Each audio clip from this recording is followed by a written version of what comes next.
Welcome to Go Rangers Radio, where the New York Rangers are always the talk of the town. If you bleed red, white, and Rangers blue, hail the king, follow the bread man, and know how to spell Capo Caco, then you've tuned to the right place. And now, here are your handsome hosts, Kevin DeLury and Paul Cuthbert.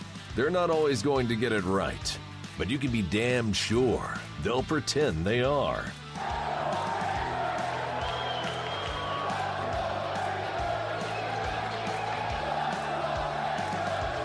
Now, let's go Rangers Radio.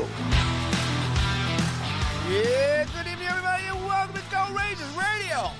Broadcasting live from the Go Hockey Media Studios in New York, baby.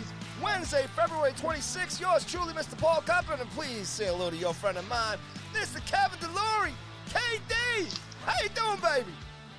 Loving life, my friend. Loving life. Seriously, I in the middle of last night's just amazing game, I just sort of got caught up in the moment or caught myself or whatever you want to say it is, and was just like, I can't believe that this is happening this year. I can't believe how invested I am in this game. I was, on such a emotional roller coaster. I don't think I was prepared for that this year, to be honest, Paulie, to be that invested in a game, have that much emotion in the middle of a game. I wasn't ready for it. It's fantastic. I'm so excited. Buckle up, baby. They're just getting started, man. Good Oh, show baby. last night in Lake Coliseum. They Nassau, as the boys, man. Got a little crazy there at the end. They let the Icelanders back in it. But, buddy, how many times have you watched it? I can't stop watching it. Number 10, Mr. Bread, Money in the Bank, 3 guys in the corner. Varlamov is watching him. That's how good he is. And there he is. He fishes it out to Mika. The blast. I mean, when's the last time in a big game, especially against the Islanders, where a goal like that is just thrown you out of your seat, man? I mean, and then the roar, it was like old times, KD. The roar of the Ranger fans inside the Coliseum, and all these great memories come back, man. Bravo, New York Rangers. Good stuff last night. Yeah, it was just an amazing scene. I mean, from the get, I mean, the crowd was just in a frenzy. And I've always said that the crowds, the Ranger Islander crowds at the Coliseum are so much better than the Ranger Islander crowds at the Garden. So, I'm pretty excited. I was pretty excited to watch the game. I was fired up. And that crowd just really, again, I was just sitting there watching it. This is the atmosphere that, to be honest, I wasn't prepared for this year. And it was there. Like you said, the Ranger fans just exploding on that Zibanejad goal to win the game. I mean, you had the big Trouba hit. We blew the lead, winning in overtime. I mean, just the emotional roller coaster. I mean, you went from excitement to disappointment and finally to elation. And I can't wait. If this is sort of the appetizer, if that was the appetizer of the things to come over the next month and a half, like you said, strap in, Ranger fans. It's going to be one hell of a ride. And that they were set up. How many games, especially in Coach Quinn's first year, did they lose that game? They lose that game. The Islanders come back, they tie that game, and then the Islanders, they win that game in overtime. To me, it's like, ooh, something different's going on here, man, because we won. We won that game. Georgiev stood on his head, man. What a kid. I mean, with everything that's going on and between Shesterkin and Hank and whenever he gets back between the pipes, I mean, but that kid just played phenomenal last night, and we'll get into it a little bit later, too. I mean, the Rangers still averaging, they're going back up in terms of shots against.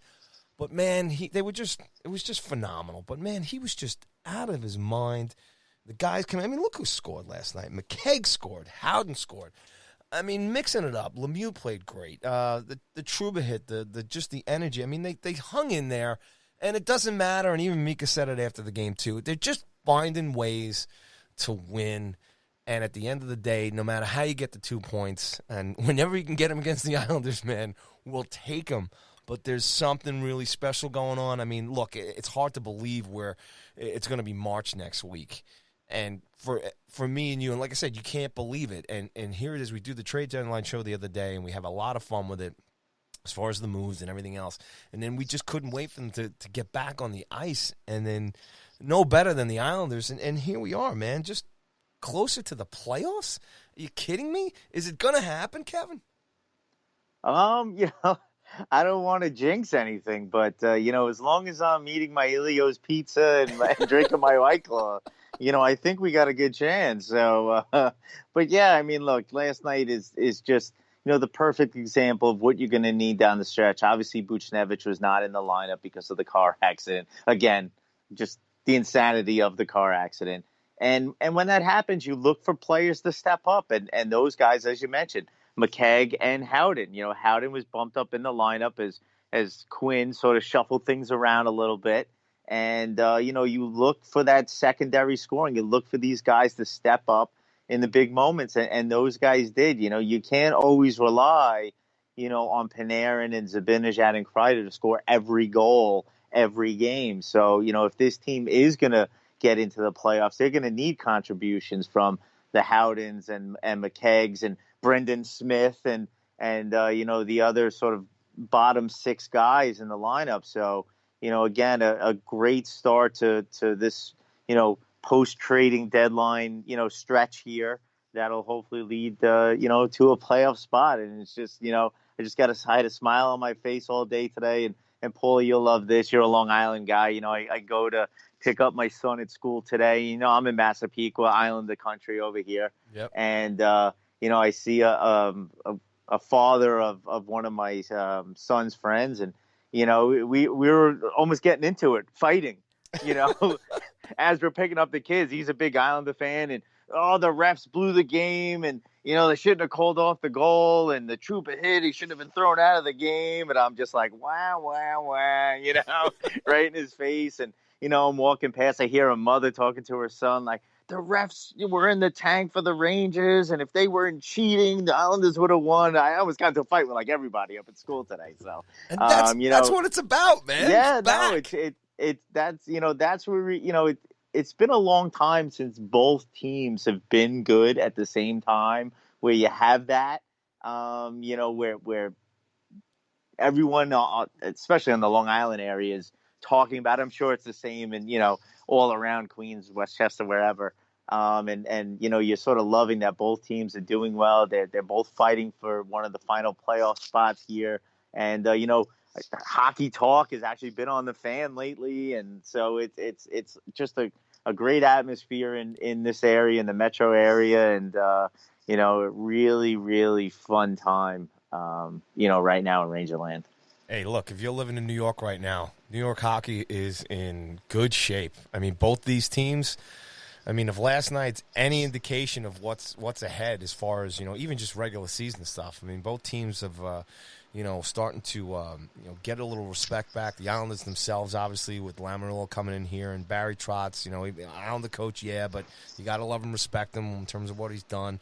Lou Lamoriello, obviously, us old-time Rangers as far as the Devils and everything else. You couldn't stand it, but you got to respect him because he's a winner and he's a champ. And, if the Islanders are good, it's going to make the Rangers work that much harder, too, to be good as well, too. They don't want these guys stealing headlines, and now both of these teams are young. We've got a second-year coach that, man, he's getting better and better every week.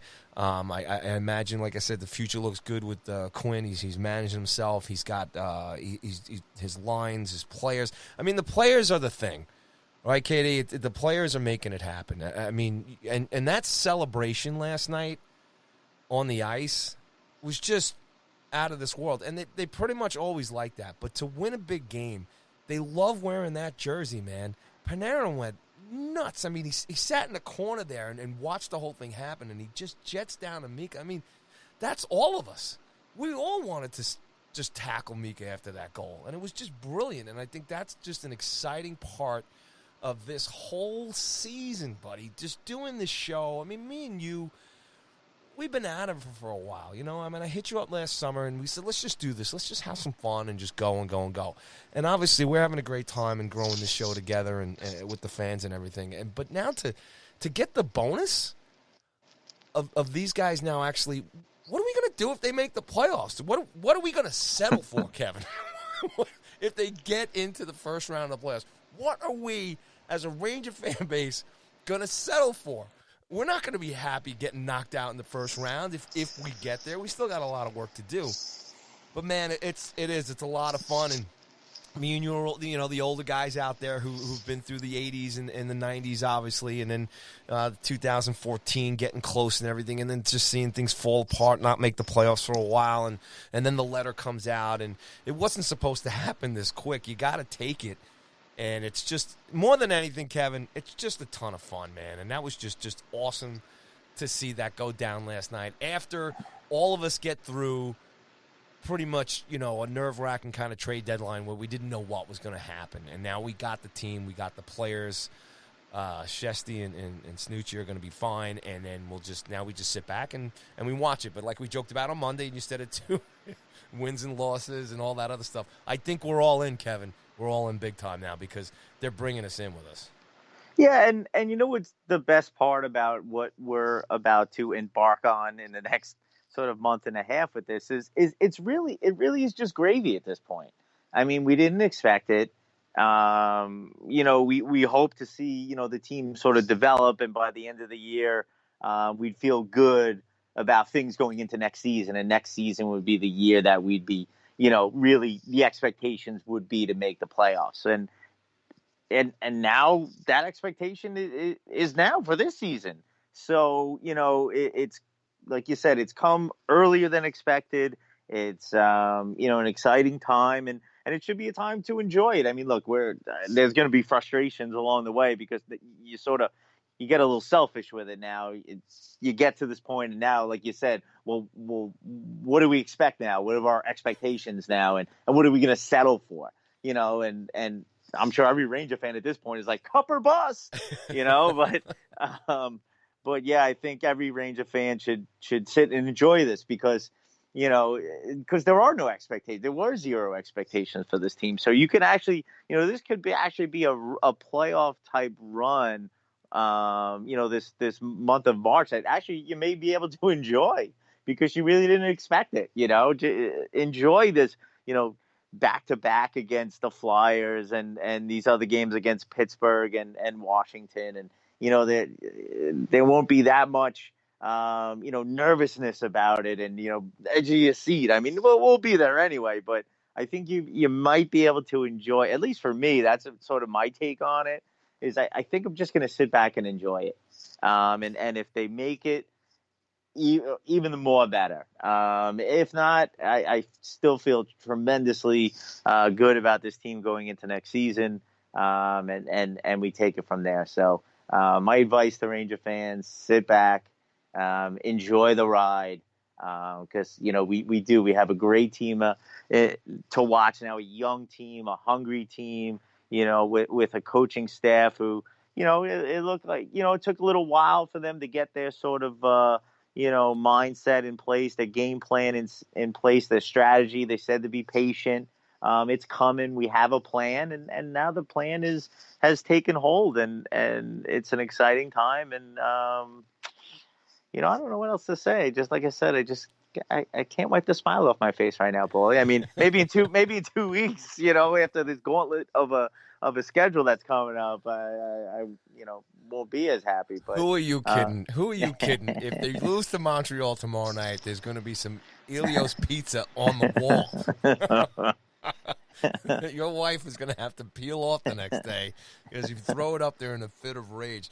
Look, man, I had a good friend of mine. He's an Islander fan, and you know, he posted up there. He goes, you know, what are you going to do when you don't make the playoffs because, you know, you lost that 1 point, you know, against us last night? And I hit him back with, I said, we're not supposed to make the playoffs, pal. You can't. You see, there's more pressure on you, man. You better make the playoffs. You're supposed to make the playoffs. You guys went on the 20-win run earlier in the season. I said, you know, we're creeping up behind you. And I'm not even, you know, forget it. The Islanders, we're done with them, right? That's it. We beat them last game.